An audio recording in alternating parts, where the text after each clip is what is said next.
할렐루야. 오늘 은혜 받으실 하나님의 말씀은 마태복음 27장의 말씀으로 십자가라는 제목으로 은혜의 말씀을 함께 나누도록 하겠습니다. 여러분, 오늘이 교회력으로 어떤 날인 줄 아십니까?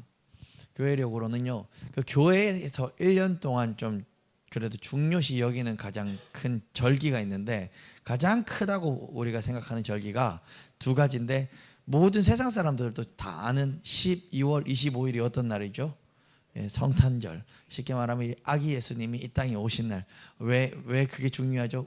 이 죄된 우리를, 지옥 갈 우리를 구원하시기 위해 아기 예수님이 오신 날이 성탄절이라서 굉장히 중요한 날이고, 또 우리 교회에서 사실 세상 사람들은 잘 모르지만 성탄절만큼 중요한, 어쩌면 더 덜이라는 말을 할 것도 없어요. 그만큼 중요한 날이 있습니다. 그게 어떤 날이죠? 1년에 가장 큰 교회 절기 중에 부활절입니다.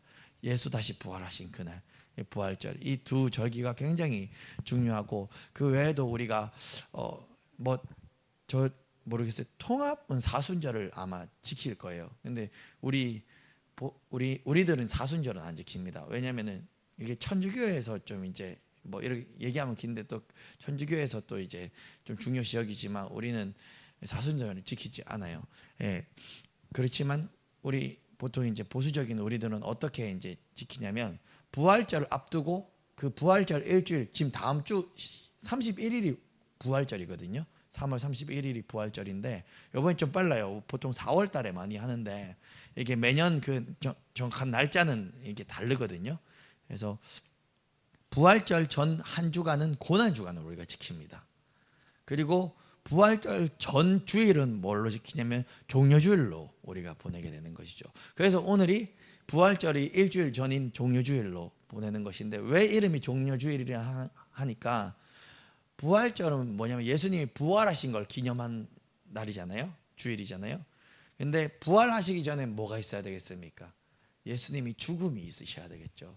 그래서 종려주일은 어떤 날인가 하니까, 부활절 전 일주일은 고난주간이라고 해서 예수님의 죽으심의 그 과정들, 고난의 하루하루 과정들을 우리가 묵상하면서 주님의 죽으심을 한 주간은 묵상하는데, 보통 한 주간 고난주간을 보통 어떻게 지키냐면 특별 새벽 기도를 하는 교회도 많고, 근데 뭘 하는 게 중요한 게 아니라, 이제 청소년 사역할 때는 금식을 많이 했어요. 그렇다고 애들이 학교 가야 되는데 밥을 굶을 수는 없으니까 어떤 금식을 하냐면, 예수님의 죽으심을 기억하면서 미디어 금식을 하는 거죠.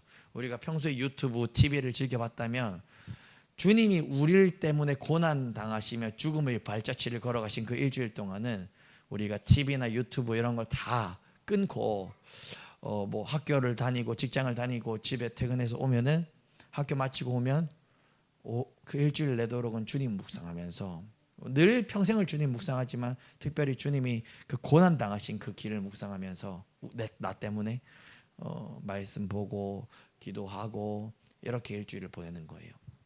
그래서 이제 내일 월화수목금 토까지는 이렇게 고난 주간으로 보내고, 그리고 다음 주 30일에는 부활절로 보내는 것이죠. 종려주일은 무엇이냐? 예수님이 아셨어요. 이제 본인이 죽어서 이제 죽어야 될 걸 아셨어요. 근데 그럼에도 불구하고 어디서 죽는지도 뻔히 아셨거든요. 예루살렘에서 유대인들에게 붙잡혀 가지고 죽을 걸 아셨는데, 처음에 이제 그걸 아시면서도 예루살렘에 입성을 하세요. 예루살렘을 입성을 할 때 예루살렘 사람들은요, 처음에 와, 예수님이 막 능력도 엄청 행하고 대단한 소문이 확 퍼졌잖아요, 지금. 그러니까 예수님이 예루살렘에 오는 걸 보고, 야, 예수님이 우리 왕이 되려고 오시나 보다 하면서, 예수님이 예루살렘 오실 때 나귀 타고 오셨거든요. 새끼 나귀를 타고 오셨는데, 그 타고 오실 때 사람들이 앞뒤로 막 줄지어 막 행렬을 막 하는 거죠. 야, 예수님이 예루살렘에 오셔서 이제 우리의 왕이 되시려나 보다 하면서, 그 앞에는 이렇게 자기 겉옷도 막 이렇게 막 깔아서 마치 레드 카펫처럼 깔아드리고, 그리고 쉽게 말하면 저 나뭇가지를 막 흔들면서, 오 예수님 만세 만세 만세 하면서, 우리가 그런 찬양 있잖아요. 호산나 호산나 이런 찬양 있잖아요. 이처럼 호산나 호산나 왕으로 오시는 예수여 하면서 막 찬양을 하는 겁니다. 사람들이 그거를 바로 종려주일, 그 날을 기념하는 거예요. 예수님이 예루살렘 들어오신 그 날을. 근데 이게 속뜻을 알면 굉장히 슬픈 거예요. 왜냐하면 예수님은 왕을 대통령 되려고 오셨어요. 그게 아니었잖아요. 사실 예수님은 죽으러 오시는 길이었거든요. 마치 어린 양이 도살장에 끌려가는 것처럼 죽으러 오시는 길이 그 예루살렘 입성하는 그날이었는데, 사람들은 그걸 몰랐어요. 예수님이 왕으로 오시는 줄 알고 마냥 기뻐가지고 완전 축제, 막 빵빠레 불고 막 축제를 벌인 거죠. 그걸 기념하는 게 종려주일인 것입니다. 왕으로 오신 예수. 그래서 실제로 그 대통령이 되진 않으셨지만 더 큰 왕이 되셨죠. 무슨 왕이죠? 우리를 죄와 사망과 지옥과 저주에서 끊어주시고 우리를 천국으로 인도해 주시고 천국의 왕이 되셨잖아요. 그렇기 때문에 진정한 왕, 이 세상에 잠깐 4년 5년 한 대통령이 아니라 진정한 왕이 되신 그 예수님을 찬양하는 게 바로 이 종려주일인 것입니다. 그런데 우리가 오늘은 어떤 말씀을 나눌까 하니, 이 종려주일을 맞이해서 예루살렘 입성하는 장면을 나누면 좋겠지만, 우리 교회는 아직 뭐 이렇게 특별 새벽 기도가 있고 이런 게 아니니까 제가 월화 수목금 이렇게 고난 주간의 말씀을 나누지를 않잖아요. 그러다 보니까 우리 각자 성도님들이 이번 한 주간은 고난 주간 가운데 이 사복음서 중에 마태복음, 마가복음, 누가복음, 요한복음 중에 이렇게 일독을 하시면 좋을 것 같아요. 그 복음서 중에 하나를 잡고 일독을 하시되, 뒤쪽 부분, 복음서의 뒤쪽 부분 가면은 예수님이 이제 고난 당하시고 죽으시는 장면이 있거든요. 그것들을 마음에 많이 품고 한 주간을 좀 보내셨으면 좋겠어요. 하지만 이제 다음 주에 부활절 날 저는 예수 부활하셨습니다 하는 기쁨의 설교를 할 겁니다. 그러니까 이번 주는 종려주일이지만 어떤 말씀을 나누고 싶은가 하니까 예수님이 십자가에 죽으신 그 사건을 다루고 싶어요. 그래서 오늘 십자가라는 제목으로 하나님의 은혜의 말씀을 좀 나누도록 하겠습니다. 27장 32절에서 44절의 말씀, 오늘 본문의 말씀을 읽어보면 얼마나 하나님의 독생자 외아들 예수께서 수치를 당하셨는지요, 얼마나 그 예수 그리스도께서 모욕을 당하셨는지요, 얼마나 우리 그 예수님께서 희롱을 당하셨는지요. 예수님은 어떠하셨습니까? 더 낮아질 곳 없이, 더 낮아질 수 있는 그 더 이상의 땅바닥이 없이 낮아지셨습니다. 십자가는 도저히 인간이 감당할 수 없는, 이 땅에서 가장 추락할 수 없는 비참하고 더러운 형틀이 바로 십자가였습니다. 32절에서 34절 말씀, 우리 세 절의 말씀을 함께 읽어보겠습니다. 시작. 나가다가 시몬이란 구레네 사람을 만나매 그에게 예수의 십자가를 억지로 지우고 가게 하였더라. 골고다 즉 해골이라는 곳에서 이르러 쓸개탄 포도주를 예수께 주어 마시게 하려 하였더니 예수께서 맛보시고 마시고자 하지 아니하시더라. 아멘. 여러분, 예수님은 십자가에 끌려갈 때 어떤 몸이셨습니까? 도저히 사실 십자가를 질 수 있는 몸이 아니셨습니다. 왜냐하면 이미 거의 죽을 정도로 심한 채찍을 당하셨기 때문입니다. 제가 어디서 들었는데 전투기 중에 초음속 비행을 하는 전투기가 있잖아요. 제가 그 군사 이런 쪽은 잘 모르지만 초음속 비행을 하는 전투기가 그 비행을 할 때 초음속을 뚫고 비행하는 건지 아니면 그 속도로 비행하는 건지 모르겠지만 막 폭발하는 소리가 나요. 비행을 할 때 퍽 대포 쏘는 소리가 난단 말이죠. 왜냐하면 그게 초음속으로 뚫고 막 비행을 하기 때문에 그 소리가 폭발적으로 난다 하더라고요. 근데 그 초음속을 뚫고 비행을 하는 그 비행기가 인류 역사상 그 비행기를 개발한, 어디서 먼저 개발했는지, 미국에서 먼저 개발했는지 모르겠는데 그 비행기 개발한 사람들이 속도를 먼저 개발한 게 아니래요. 그런 얘기가 있더래요. 인류 역사상 초음속을 뚫는 그 속도를 가장 먼저 발명한 거는 비행기가 아니라 채찍이라고 하더라고요. 채찍이 샥 휘두르면은 팍 거리는 소리가 나잖아요. 그게 바람을 가르면서 초음속을 뚫어서 팍 터지는 소리가 나는 거라 하더라고요. 그만큼 채찍은 굉장히 빠른 속도로 사람의 몸을 강타하고 이렇게 살점을 뜯어내는 그런 굉장히 위협적인 무기가 바로 이 채찍입니다. 근데 예수님이 이미 십자가를 지러 이렇게 골고다 언덕을 오르실 때 그 채찍에 이미 살점이 온몸에 살점이 뜯겨 나가 가지고 온몸은 피범벅이었고 더 이상 그 십자가를 질 수 있는 몸의 상태가 아니었던 것입니다.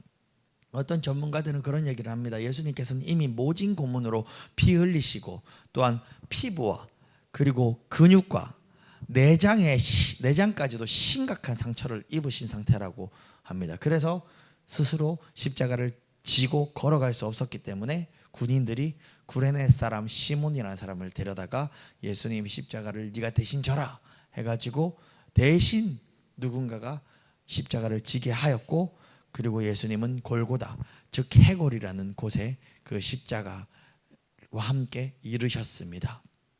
골고다에서는 다 죽어가던 그 예수님께서 어떻게, 예수님께 군인들은 어떻게 했죠?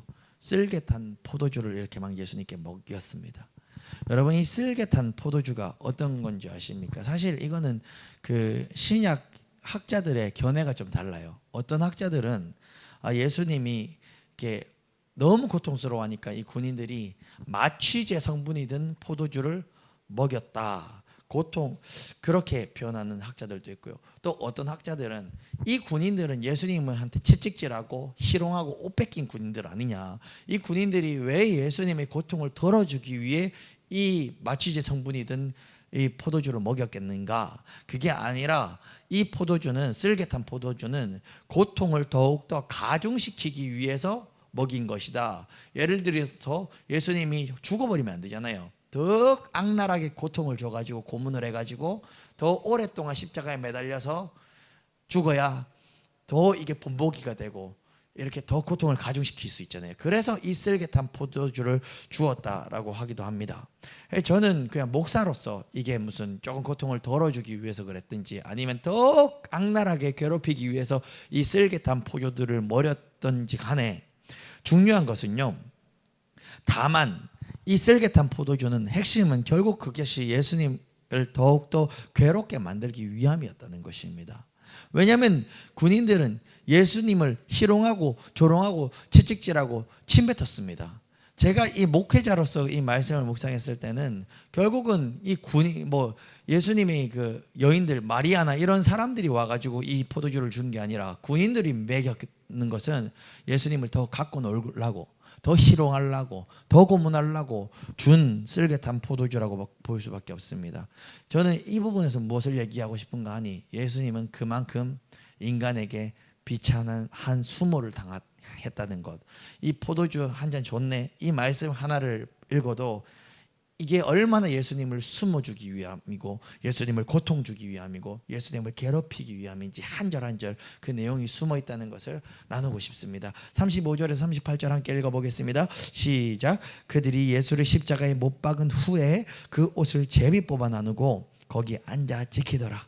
그 머리 위에는 유대인의 왕 예수라 쓴 죄패가 붙었더라. 이때 예수와 함께 강도 둘이 십자가에 못 박히니 하나는 우편에 하나는 좌편에 있더라. 아멘. 그리고 군인들이 예수님을 어떻게 했습니까? 십자가에 못 박았습니다. 십자가에서 통상적으로 사람이 십자가에 못 박히면 얼마 만에 죽는 줄 아십니까? 바로 죽지 않는데요. 전문가들이 예수님 말고도 역사상 십자가에 못 박혀 죽은 로마 시절의 죄수들이 있잖아요. 그 사람들은 이틀에서 3일, 많이 가면 3일까지 있다가 죽는데요. 그래서 이게 정말 고통스럽대요. 왜냐하면 바로 죽이는 게 아니라 여기 못 박고 다리에 못 박아가지고 이렇게 십자가에 이렇게 매달려 놓으면 피가 똑똑똑똑 떨어지면서 사람이 이제 말라서 이제 계속 고통당하 죽는 거죠. 그래서 사형 중에서 가장 잔혹한 사형이 십자가라는 게, 차라리 목을 잘라 죽이면은 그냥 그 단두대에 있을 때는 두렵지만 댕강 잘리고 나면은 바로 즉사하는 거잖아요. 다른 어떤 고문들 사형도 다 즉사인데 십자가는 2, 3일을 거기서 계속 죽어가는 자기 몸뚱아리를 보면서 사람들에게 조롱을 받으면서 계속 죽어가는 거기 때문에, 그래서 십자가가 이렇게 고통스러운 사형이라는 것입니다. 그런 얘기도 있어요. 십자가에 못 박혀서 이렇게 하루 이렇게 매달려 있으면 까마귀들이 그냥 새들이 와서 막 쪼우기도 하고, 그러니까는 이게 얼마나 고통스러워요. 왜냐하면 피가 또 이렇게 온몸에 계속 흘러 있으니까 말이죠. 이게 굉장히 비참한 이 죽음인 것이죠. 그런데 그 군인들은 예수님을 그렇게 십자가에 못 박았습니다. 손은 대들보에 못이 박히거나 아니면은 이게 밧줄 같은 걸로 손을 묶어 가지고 먼저 이제 기둥에, 이게 십자가 기둥에 매답니다. 그러면은 우리는 이렇게 있는 게 아니라 쭉 막 긴팔 원숭이처럼 쭉 쳐진답니다. 그리고 못 박힌 게 이게 쳐지니까, 다리에도 못 박힌 게 쳐지니까 그렇게 고통스러운 것이죠. 그런데 예수님은 그 십자가에서 죽음을 겸허히 받아들였습니다. 근데 예수님을 고통스럽게 하는 것이 무엇이었겠습니까? 죽음 아닙니다. 죽음도 고통스럽지만 예수님을 고통스럽게 하는 것은요, 죽음보다도 더 고통스러운 것은 조롱과 바로 사람들이 그 손가락질, 그리고 비참함이었습니다. 예수는 십자가에 벌거벗긴 채로 매달리셨습니다. 군인들은 예수님의 겉옷도 그리고 속옷도 모두 제비 뽑아 나누었습니다. 우리가 예수님의 사진을 보면은 이 속옷 하체는 이렇게 가린 사진들이 있지만 예수님은 속옷까지도 다 발가벗긴 채 이렇게 매달린 것입니다. 그리고 예수님의 머리 위에 뭐가 붙어 있습니까? 유대인이 왕이라 쓴 죄패가 붙어 있습니다. 진짜 왕이라서 그걸 붙여줬겠습니까? 이 죄패는 우리가 상상을 해본다면 아마도 골고다를 언덕을 오르실 때 예수님의 그 목에, 이런 표현이 너무 상스러울지 모르겠지만 가장 적합한 표현 같습니다. 개목걸이처럼 목에 걸고 오신 죄패입니다. 그리고 이때 예수님의 좌우편에 누가 매달려 있었습니까? 정치적인 반동자이거나 아니면 흉악범을 저지른 예수님과 어울리지 않는 정말 최고의 사형수들이 함께 십자가에 매달려 있었다는 것입니다. 39절에서 44절까지의 말씀 함께 읽어보겠습니다. 시작. 지나가는 자들은 자기 머리를 흔들며 예수를 모욕하여 이르되 성전을 헐고 사흘에 지는 자여, 네가 만일 하나님의 아들이어든 자기를 구원하고 십자가에서 내려오라 하며 그와 같이 대제사장들도 서기관들과 장로들과 함께 희롱하여 이르되 그가 남은 구원하였으되 자기는 구원할 수 없도다. 그가 이스라엘의 왕이로다. 지금 십자가에서 내려올지어다. 그리하면 우리가 믿겠노라. 그가 하나님을 신뢰하니 하나님이 원하시면 이제 그를 구원하실지라. 그의 말이 나는 하나님의 아들이라 하였도다 하며 강도들도 이와 같이 욕하더라. 아멘. 여러분, 39절에서 44절에는요 예수님을 조롱한 세 부류의 사람들이 있습니다. 첫 번째는 바로 백성들이 있습니다. 그 백성들은 39절에서 44절에 등장합니다. 39절에서 지나가는 자들이라고 표현하고 있는데 이들은 아마 이 도성에서 들어오고 나가는 그 일반적인 사람들을 말하고 있는 것입니다. 그리고 재판을 목격했던 백성들도 포함되어 있을 것입니다. 이들은 예수를 보고 어떻게 합니까? 자기 머리를 흔들면서 모욕하고 있습니다. 이들은 예수님이 하나님의 아들이라는 신성 모독적인 주장과 그 성전을 부수고 사흘 만에 다시 지을 수 있다라고 말한 그 사이비적인 죄목을 조롱하고 있는 것입니다. 백성들이 이렇게 조롱합니다. 뭐라고 하죠? 성전을 헐고 사흘에 짓는다는 자여, 네가 만일 하나님의 아들이거든 자기를 구원하고 한번 십자가에서 내려와 보라. 이렇게 조롱하는 것이죠. 백성들은. 이 장면은 어떤 장면 같습니까? 마치 마귀가 예수님의 사역 초기에 유혹했던 장면을 연상시키기도 합니다. 마귀가 그랬잖아요. 네가 하나님의 아들이면 이 돌을 들어 떡으로 바꿔 먹어보라고. 금식기도 배고프지 않냐고 막 이렇게 조롱하는 장면과 이 백성들이 목소리는 저에게는 오버랩되어 느껴집니다. 두 번째는 어떤 부류의 사람들이 있습니까? 종교 지도자들입니다. 41절에서 43절에 등장합니다. 바로 대제사장들, 서기관들, 장로들입니다. 이 사람들은 어떠했습니까? 사실 예수님을 죽인 주동자들입니다. 지금까지 계속 예수님을 죽일 기회를 호시탐탐 노리면서 예수님을 죽이기 위해 쫓아다녔던 자들입니다. 그래 드디어 이들은 예수님을 죽이게 된 것입니다. 그리고는 이 종교 지도자들은 골고다까지 쫓아와서 뭐라고 하는 것이죠? 이스라엘의 왕이로다. 지금 십자가에서 내려올지어다. 그리하면 우리가 믿겠노라. 이 얼마나 비열한 조롱입니까? 자기들이 죽여놓고 자기들이 매달아 놓고 이스라엘의 왕이로다. 이렇게 웃으면서 박수 치면서 야 이스라엘 왕이로다. 한번 내려와 봐라. 그러면 우리가 믿어줄게. 이런 식으로 종교 지도자들이 조롱을 하는 것입니다. 마지막 세 번째 부류의 사람들은 어떠한 사람들입니까? 바로 강도들입니다. 44절에서는 이렇게 표현하고 있습니다. 함께 십자가에 못 박힌 강도들도 이와 같이 욕하더라 라고 말하고 있습니다. 강도들은요 사실 이 현장에서 가장 비천한 존재들입니다. 왜냐면요 이 강도들은 두 팔 다리가 자유롭지 못한 십자가에 못 박혀 있는 죄인인 것입니다. 그럼에도 그 강도들은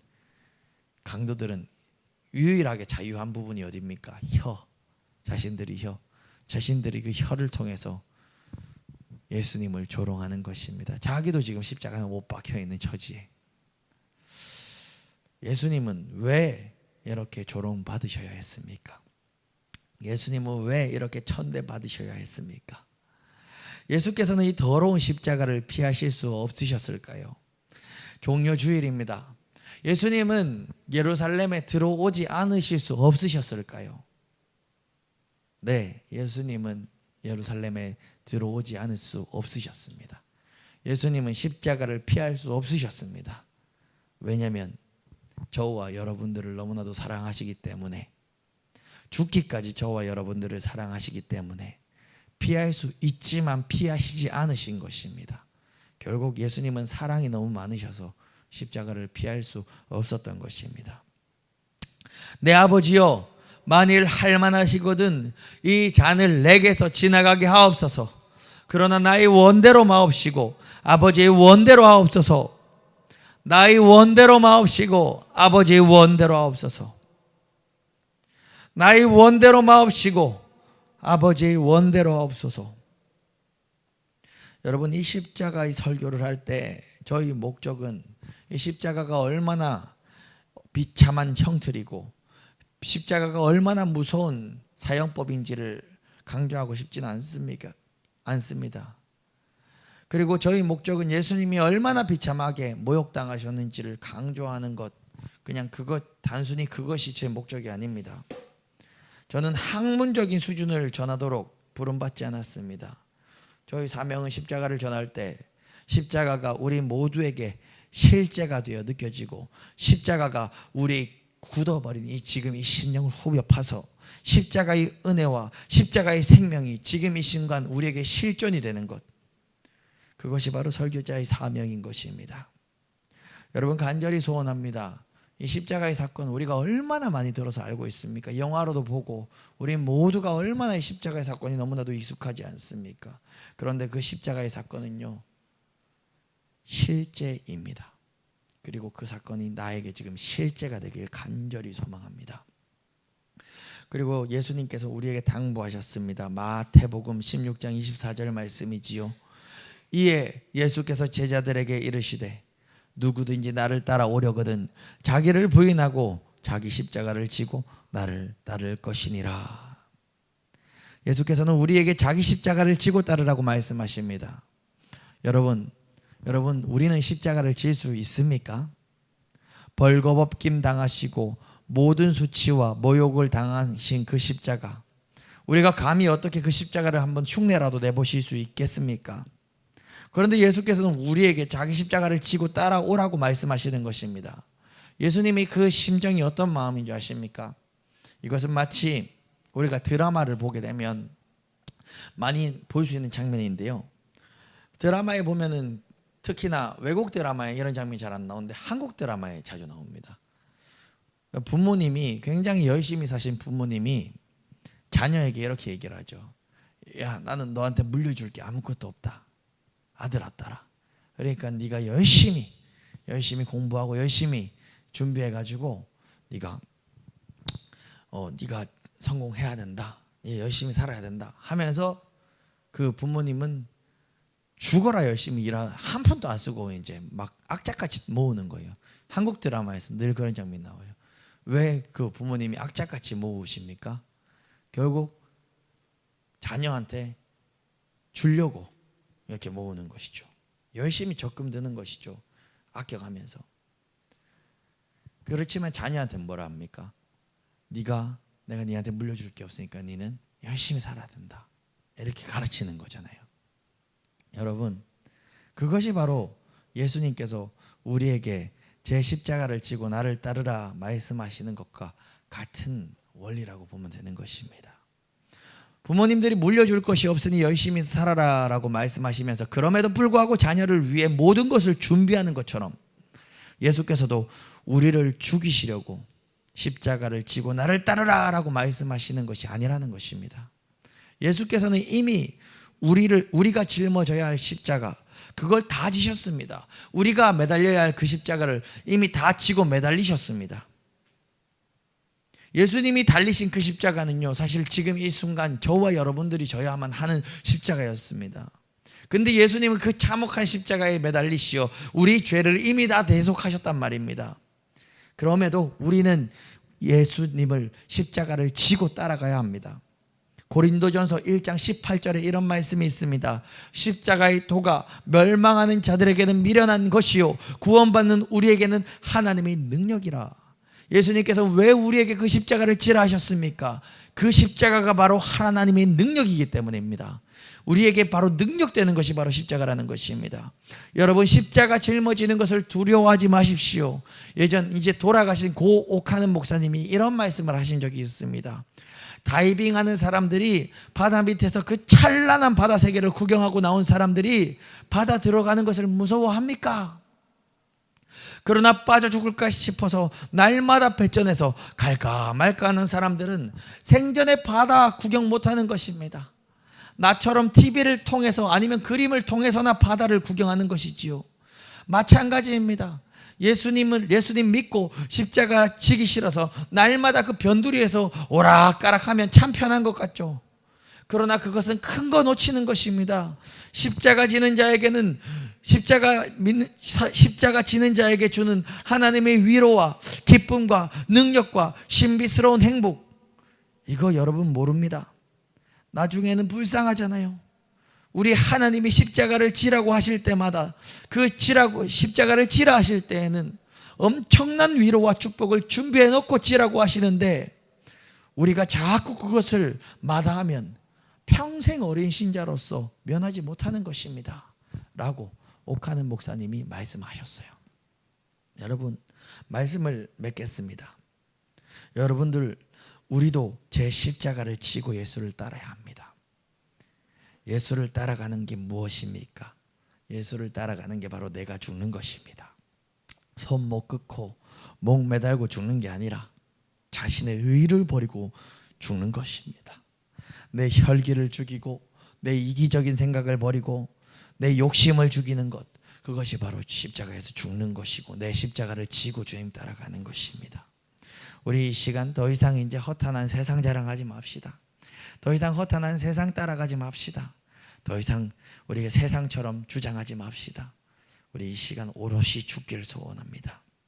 자존심도 인격도 다 버리란 얘기가 아니라 그냥 십자가에서 오롯이 죽기를 소원합니다. 복음을 위해서 무릎 꿇고, 복음을 위해서 오해도 받아보고, 복음을 위해서 핍박도 받아보고, 복음을 위해서 남편과 아내를 섬기고, 복음을 위해서 원수도 용서합시다. 그것이 바로 제 십자가를 지는 길입니다. 그것이 십자가에서 죽는 것입니다. 예수께서 우리를 위해 십자가에서 죽으신 것처럼 우리도 복음을 위해서 제 십자가를 지고 나의 의가 죽어지기를 간절히 소원합니다. 그리할 때 진정 다이빙하는 사람들이 그 깊은 바다의 아름다움을 보고 나서는 바다에 들어가는 게 두려운 게 아니라 또 산소통 메고 그 바다에 들어가고 싶어지는 것처럼 맛보아 경험하여 주님이 세계를 만끽하는 우리 모든 주의 백성들 되길 간절히 소원합니다.